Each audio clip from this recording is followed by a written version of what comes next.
My name is Ivan Gayton, and I am from Saskatchewan, and I've been working for MSF for about 10 years now. And I'm here to tell you that tree planters make the best logisticians. I'm here to tell you about the mysterious nexus between tree planting and humanitarian logistics.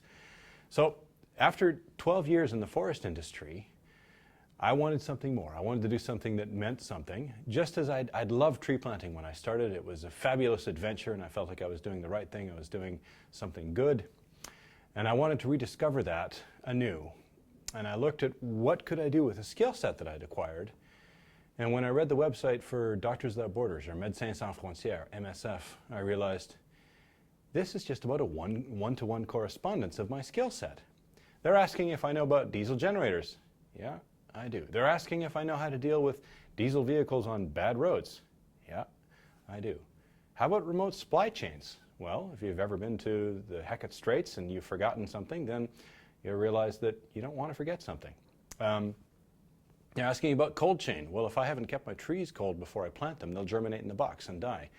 If I haven't kept my vaccines cold before they get injected into a child, then the vaccines will denature and they won't provide protection. So the cold chain that we use for trees is similar to what we use for vaccination campaigns for children in Africa. How about tents? Well, yeah, I've erected a few tents. What about digging latrines? Yeah, I have done that. So it turned out that most of the skill set that I was using to operate remote forestry camps in British Columbia and Alberta were almost identical to the skill set used to support medical programs in sub-Saharan Africa, in refugee camps, and in some of the worst and most vulnerable places in the world. But probably the most important thing is that tree planters are resilient. Tree planters don't quit, or at least not the ones who are still tree planters after a season or two. Tree planters know what it's like to be stuck in a smelly tent with a bunch of really unpleasant people. Tree planters know what difficult group dynamics are, and they know how to stick with a job.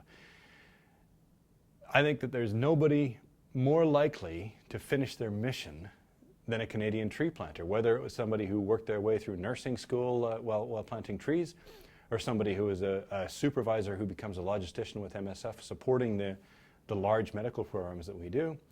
The skills you have from tree planting are the skills we need to help the most vulnerable and oppressed peoples in the world and deliver them health care that they can't get any other way. So take a look at the website, www.msf.ca, and take a look at what you can do for us. That was amazing. Thanks. Right on. Quick and dirty. Okay, there you go, done. Okay.